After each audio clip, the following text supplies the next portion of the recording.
Assalamualaikum warahmatullahi wabarakatuh. Selamat pagi anak-anak. Gimana kabarnya? Tetap semangat ya belajarnya meskipun secara daring. Dan tetap di rumah saja mengikuti protokol kesehatan.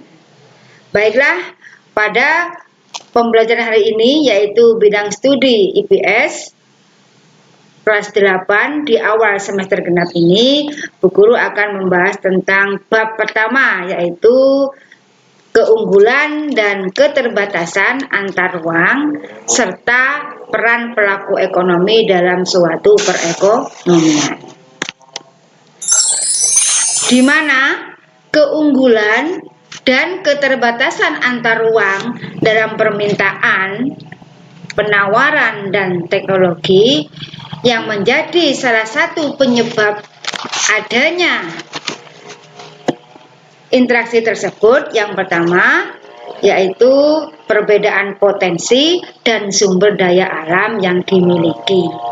Yang kedua, perlu anak-anak ketahui bahwa Indonesia itu merupakan negara tropis yang memiliki ribuan pulau dan lautan yang sangat luas sekali. Itulah yang menyebabkan kenapa kita membahas tentang keunggulan dan keterbatasan antar ruang dalam permintaan dan penawaran. Baiklah, tadi Bu Guru sudah saya sampaikan kalau salah satu yang menjadi alasan adanya interaksi ruang itu ada dua. Yang pertama, karena adanya perbedaan potensi sumber daya alam. Perlu anak-anak ketahui bahwa masyarakat kita itu kan majemuk. Ada masyarakat kota dan ada yang masyarakat desa.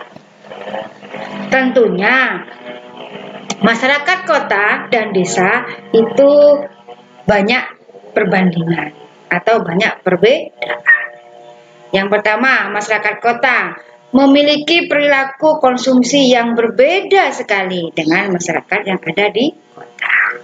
Kalau masyarakat desa, umumnya kan banyak di pegunungan, di sepanjang pantai. Demikian pula tindakan dalam mengatur sumber daya alam yang ada itu berbeda sekali dengan masyarakat kota. Kalau masyarakat kota, karena perekonomiannya itu cenderung membeli barang-barang tersebut di pasar-pasar modern seperti di Transmart, di supermarket, di hipermarket, dan pola konsumsinya makanannya itu juga sangat mendukung sekali. Karena apa? Karena pendapatannya sangat banyak sekali dengan di desa. Sedangkan kalau di daerah pedesaan, di daerah pegunungan, di daerah pesisir pantai, itu berbeda dengan yang ada di kota. Karena apa? Karena pendapatannya sangat rendah sekali dibanding dengan kota. Makanya cara mengkonsumsi barang dan jasanya juga berbeda. Tuh alasan pertama kenapa interaksi antar ruang itu memiliki salah satu alasan untuk keunggulan dan keterbatasan. Yang kedua, kita kan sebagai negara tropis ya, memiliki ribuan pulau dan lautan yang sangat luas sekali. Jadi Indonesia itu mempunyai kekayaan alam yang cukup banyak sekali. Di daratan, suhu dan curah hujan yang tinggi memungkinkan penduduknya itu menanam berbagai macam barang pertanian dan perkebunan. Itu jelas sudah berbeda karena kita sebagai negara tropis dibanding dengan negara-negara lain. Curah hujan yang tinggi juga akan menjamin tersedianya air untuk kepentingan budidaya perikanan. Contohnya baik perikanan darat maupun perikanan yang ada di tambak itu. Indonesia juga mempunyai laut yang sangat luas sekali dan garis pantai yang sangat panjang. Potensi ikan di Indonesia cukup banyak. Di samping itu juga ditemukan berbagai jenis barang tambang. Makanya dengan adanya sumber daya alam yang ada di Indonesia itu memungkinkan kalau Indonesia itu mempunyai banyak potensi. Baiklah, antar ruang di sini dalam permintaan maksudnya terjalin adanya interaksi antar ruang, antara tempatnya. Dan ruang adalah juga tempat. Jadi saling berinteraksi. Untuk melakukan kegiatan ekonomi adanya sumber daya alam itu akan berjalan jika ada pelaku ekonomi. Baiklah, untuk mungkin anak-anak kan juga punya LKS, coba dimengerti, dibaca. Nanti kalau kurang jelas, mohon anak-anak bisa bertanya sama Bu Guru. Ya, boleh dilaksanakan melalui WA, chat sama guru pribadi, tidak apa-apa. Kalau memang belum jelas tentang keunggulan dan keterbatasan antar ruang, baik dalam segi permintaan maupun penawaran. Itu sekilas penjelasan dari saya. Mungkin pada bab keduanya itu tentang pelaku ekonomi. Jadi pelaku ekonomi itu siapa sih? Ya pelaku ekonomi itu ya kamu juga bisa dikatakan pelaku ekonomi. Bu Guru juga bisa dilakukan pelaku ekonomi.